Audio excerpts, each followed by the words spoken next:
What do a love letter, a breathtaking sunset photo, and your favorite song have in common? They can all be reduced to ones and zeros. Welcome to the world of binary, the language computers understand. Instead of the 10 digits, 0 through 9, that we use, binary relies on just 2, 0 and 1, representing off and on states in a computer's transistors. Think of a light switch. It's either off, 0, or on 1. By stringing together these on-off states, we can represent any information.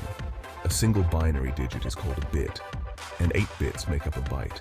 But binary strings get long and unwieldy. That's where hexadecimal comes in. Hexadecimal, or hex for short, uses 16 symbols, 0 to 9 and A to F, representing the decimal values 0 to 15. Each single hexadecimal digit represents 4 binary digits, making it a more compact way to express binary data.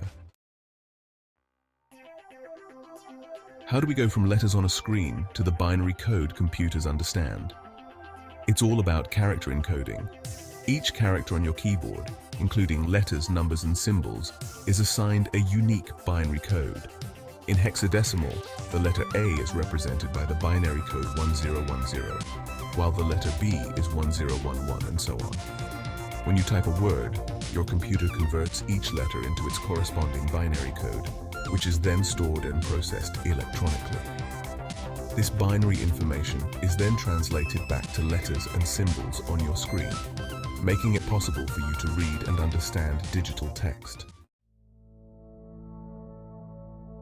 Images and audio also get the binary treatment. Digital images are made up of tiny squares called pixels. Each pixel is assigned a binary value that determines its color. In a simple black and white image, a 0 might represent black and a 1 white. For color images, more bits are used to represent a wider range of colors. Audio, on the other hand, is represented by the height of sound waves at different points in time.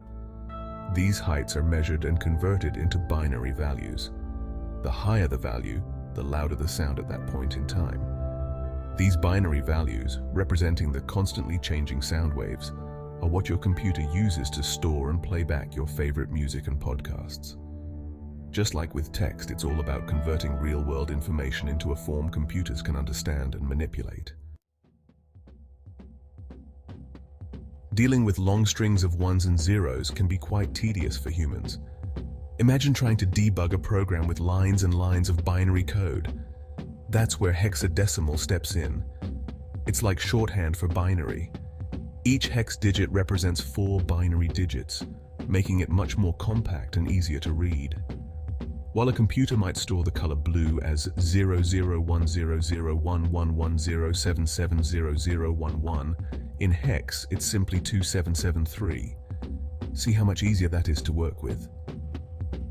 Hexadecimal is used extensively in computing for tasks like representing memory addresses, defining colors in web design, and debugging software. It allows programmers and computer scientists to work with binary data in a more human-friendly way. By understanding hexadecimal, you gain a valuable tool for deciphering the inner workings of computers.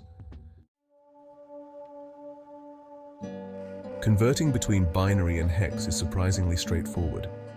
Let's start with binary to hex. Take a binary number, say 11010110, divide it into groups of 4 bits, starting from the right.